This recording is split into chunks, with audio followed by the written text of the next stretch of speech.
They killed the baby. They killed the baby. I did not see that coming. I know some folks like I knew the baby was gonna be born, or whatever. Well, I didn't see it coming. I watched soap opera stuff and all that and everything. I thought of 10 other scenarios besides the way they did it. And it's just disappointing. This is GH30 Deeds on JLJ Media. I'm James Law Jr. I have my notes on me because I'm going to try to catch certain things. I'm coming to you from San Francisco. I'm not in my usual place. So even the way they said it was weird. It was kind of like an afterthought. It was like, well, take care of the baby. You're okay. Well, I'm like, you're your sister. Well, yeah, we got to tell them, baby didn't make it. I'm like, I almost had to turn up my volume and go back and did they just say the baby didn't make it? It was so weird the way they did that. I want to go back to Molly and TJ. Molly and TJ are a couple that, yes, have been on screen off and on for years. Molly's part of a huge family, obviously, that's connected on the show. TJ's been around for a long time.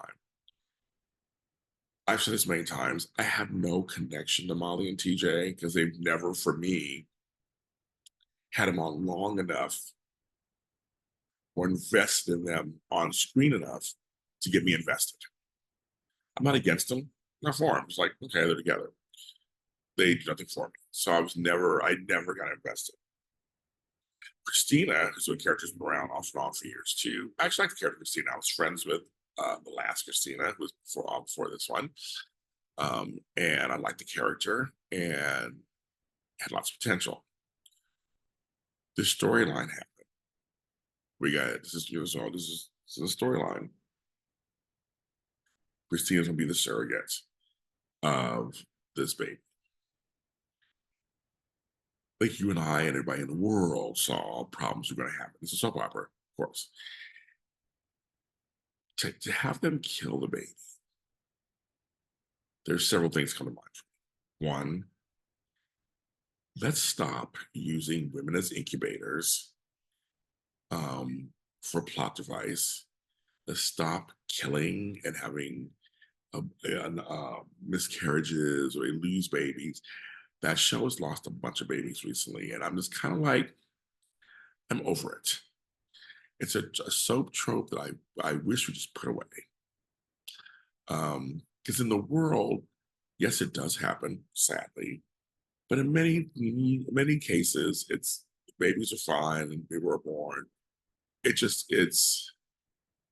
a trope that's just dismantled. I'm tired of it. Number two, just optically, doesn't look good. I don't know if the powers that be even thought of this or not, because they may not have. And when I say that, when you're in a majority group, there are many things you don't think about. You just don't. There's no reason to. You have to go out of your way to think about them. That's in any majority group, about some kind of group that's underserved or whatever. And the fact that a Black baby, a biracial baby, has not been born on screen on General Hospital in decades is weird. But this baby was connected to so many families that there was storyline that could go on for days. But it was weird when I was thinking, they said Brian and Claudia's twins, I guess, were born on screen, I guess, or Tommy Hardy Jr. Somebody, but like this, we're talking the 80s. It just comes across so it's jarring, but it just comes across so dismissive. Just like, wow. I mean, yes, they've had miscarriages happen, people's babies of all races on there, but there are no brown babies or kids on the show. It's just that's like, okay, that's a little weird. Yeah, I think it's just like it's like I said, optically that does not look good. So I understand people being upset and Black folks being upset or mixed folks being upset. That has not happened. But I'm upset for partially that reason, but also just that it had storyline potential. Cassadine, Corinthos, Davis, Lansing, Asher, I mean, all these things. Now, there's another piece to this I try to keep in mind. They're in the middle of regime writing change.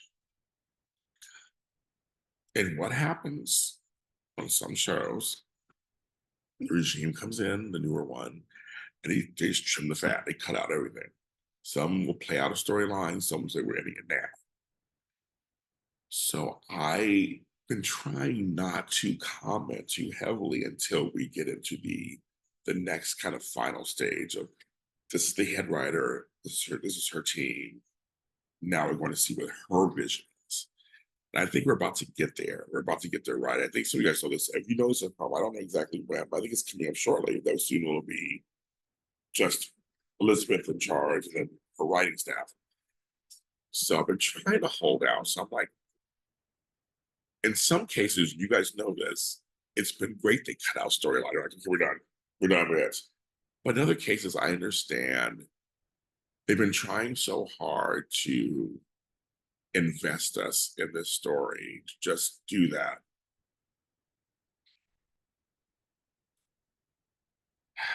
I don't know. It leaves a bad taste in my mouth. You know, this whole story has been botched, I think, from beginning to end.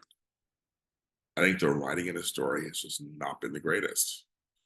Um, all the way from so busy being about Kristina and Blaze, not just having angry TJ all the time. Like it was actually nice to see Jordan say something there, to have her be able to say something. But like, where's Curtis? Where's Uncle Curtis? You know, one thing I would say about the last regime before this, I enjoyed Had Daddy, of course, and Curtis talking about we didn't see that many fathers and sons who were black having conversations about life. Um, and it would have been nice to have seen maybe Curtis step in and talk to TJ about this. Um, or have Curtis and Jordan talk to him. Like, I don't again, optically it just doesn't look good these days. Um, it feels like we're getting everyone else's huge emotions, they're getting their scenes, but some who are lacking. Now I will say this Molly kind of worked it up when she went off on Sunny and stuff. Okay, that was kind of cool, but and she's selling in as Molly. I'm sort of like her as Molly. Again, I have nothing for her against the character. Um, but I get people's thoughts like, well, they really were invested in them anyway. You know, the baby's gone now. Maybe we'll just move on to something else. I get everyone's different feelings. I see all the different feelings, and I'm like I said, I'm kind of like a lost to it a little bit. Like there's so much potential. I think that's what I'm going to end this episode on. There was so much potential with having that kid, but they chose not to do it. But I mean, let's stop with the miscarriages and the losing babies. Can we just please stop that? I'm so over that at this point. This is GH Dirty Deeds. We're on all social media platforms under GH Mini Spotlights. We do those shows every Sunday. This Sunday we're not on because I'm here in San Francisco, but we'll be on the following Sunday, the 18th. And I'm James Jr. I'll talk to you next time.